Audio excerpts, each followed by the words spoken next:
এটা হচ্ছে পদ্মা নদীর একেবারে মূল দৃশ্যটা এখান থেকে কদিন পরে মোটরসাইকেল না চলে যায়, বাস না নেমে যায় নিচে। এই এটা ছিল নদীর পাড় থেকে একটা রাস্তা।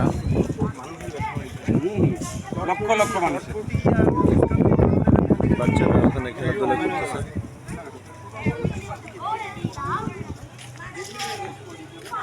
আর এখান থেকে হচ্ছে ওই মূল নদী যে ত্রিমোহনা, এখান থেকে কাছে।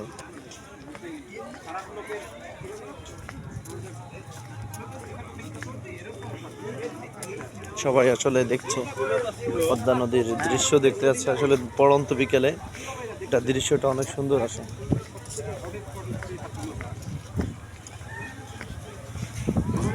আসলে মেঘ, আকাশে মেঘ অন্ধকারাচ্ছন্ন হওয়ার কারণে আসলে ওটা ওভাবে বোঝা যাচ্ছে না।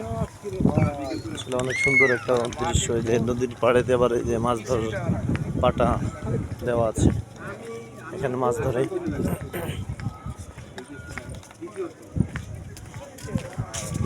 বলছি রফিল আউটি, জমিনকে ভ্রমণ করো এবং দেখো।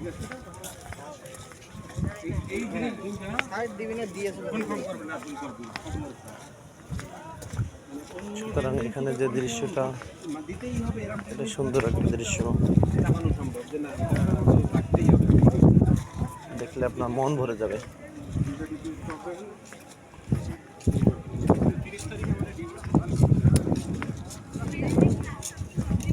এখান থেকে আমরা আসলে